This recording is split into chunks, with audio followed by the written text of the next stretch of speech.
This is a sad story on Friday. Small children, and we're talking small children, some of them under the age of 1 to about 2 years old, at a daycare center in Kingsbridge Heights section of the Bronx were exposed to fentanyl. Yeah, you heard it correct. Fentanyl, the drug fentanyl. Insane. At about 2:45, officials say they received 911 calls to report children unconscious. One mother already picked her 2-year-old son up from the daycare, at which point she noticed him acting lethargic, and she called 911 immediately, and he was able to be saved. When first responders got on the scene, it was a nightmare. They noticed several children overdosing on fentanyl. A 1-year-old boy shown here died from it, unfortunately. There was also an 8-month-old and a 2-year-old that also were overdosing on this fentanyl, but they're recovering now. First responders administered Narcan and naloxone to all the children. Unfortunately, the 1-year-old boy didn't survive.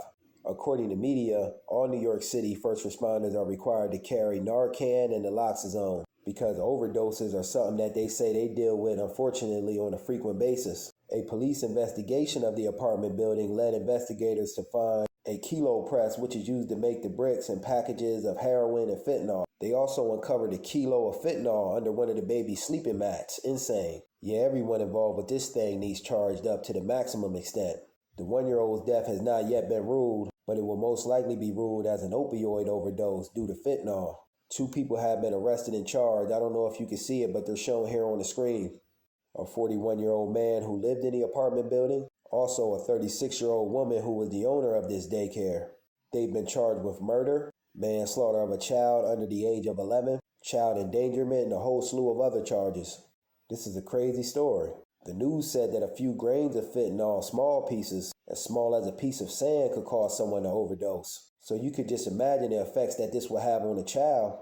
This is truly an unfortunate and sad story. Just imagine you dropping your babies off to daycare and you don't know it, but this will be your last time seeing them alive. These parents couldn't have known the horror that was about to take place, or else I know they wouldn't have sent their babies to this daycare. But parents, please be aware of who has and who you're leaving your babies with, even if it's a seemingly licensed daycare or wherever, because you just never know no more. Sad story. RIP to the 1-year-old, and my condolences goes out to his family, and my condolences to the other babies. Hopefully y'all pull through. Peace.